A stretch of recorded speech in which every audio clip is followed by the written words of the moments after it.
Good afternoon, Representative Moore Green. Thank you so much for coming and speaking to us today, our organization, for our podcast. Super excited to have you here. Thank you so much, Zachary, for inviting me. It's honestly a pleasure and an honor to be here. Well, we are so thankful that you've given so much time to our organization and talking about key issues, what's going on in the state capitol. I know our members really, really appreciate it, and you always provide such good insight on everything and are so humble about the victories that you've provided this community. So I guess we could start off just a little intro, who you are, who you represent, so our listeners have a better understanding. Great, thank you. Well, my name is Raquel Moore Green, and I'm State Representative to House District 19, which is South Salem, Turner, and Almsville. And this month marks my tenure in the legislature. So it's kind of a hallmark there, isn't it? Absolutely. And I'm still surviving. You're still going through. Just got through a really long legislative Yes. session, an unprecedented one, being virtual and everything. Yes. Definitely brought some, kind of unique aspects to it for sure. I think a really important thing for our listeners to know is, what were your biggest priorities as a state legislature going into this legislative session? Well, I think everything shifted as far as priorities were concerned when the pandemic came upon us in the spring of 2020. And to that end, definitely response to the pandemic for the small businesses, returning our students to schools, and then, the fall of 2020, we had the wildfires. And so really the assistance to the wildfire-affected communities.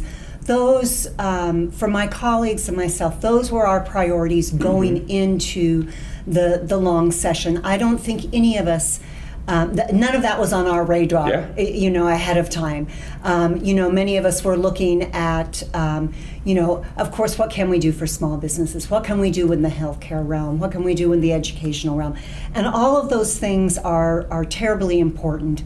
But those three topics took the priority for us, and so we wanted to make sure that those items got addressed. And then mixed in with the disasters and the responses, specifically for me, my focus was on behavioral health and mental health services, especially for those in our communities who are suffering from substance abuse and co-occurring mental health issues. I'm one of the two vice chairs on the House Behavioral Health Committee, and we took a multi-prong approach to shoring up the state's role in providing necessary resources. And there are three areas I'd like to just touch on real quickly. And the first one is workforce development.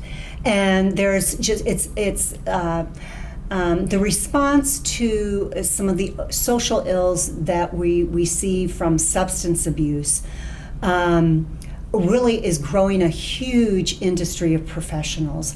And House Bill 2949 was an $80 million investment in workforce development. And that's for all ranges of behavioral health providers, from peer mentors to psychiatrists, the whole spectrum. And then we made a $130 million investment in residential facilities and housing. And here again, we know that this is important.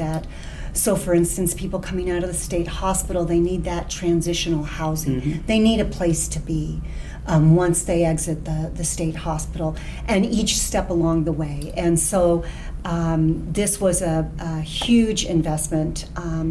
And part of that investment will allow the localities to which receiving the funds can address their communities each way they can. I think everybody realizes that every community is unique, and how we address homelessness here in Salem is very different from the Portland metro area, very different from Southern Oregon.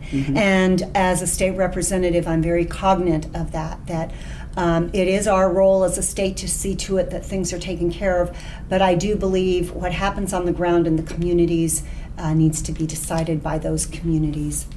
And lastly, this might seem a little quirky, but it's a systems and capacity services.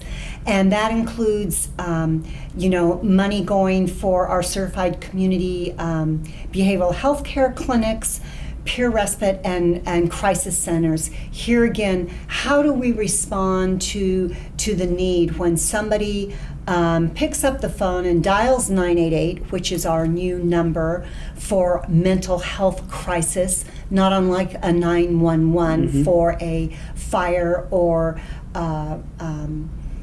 personal injury sort of crisis need, right? So that's a $90 million investment, huge and very, very important. Lastly, and this is the one that I meant to say was a little quirky, it's the alignment and hopefully the transformation of our behavioral health system to ensure that we actually have systems accountability. We know that the system has been broken for a long time, and we've invested $50 million to make sure that we've got accountability in the system and that we can track that we can see outcomes.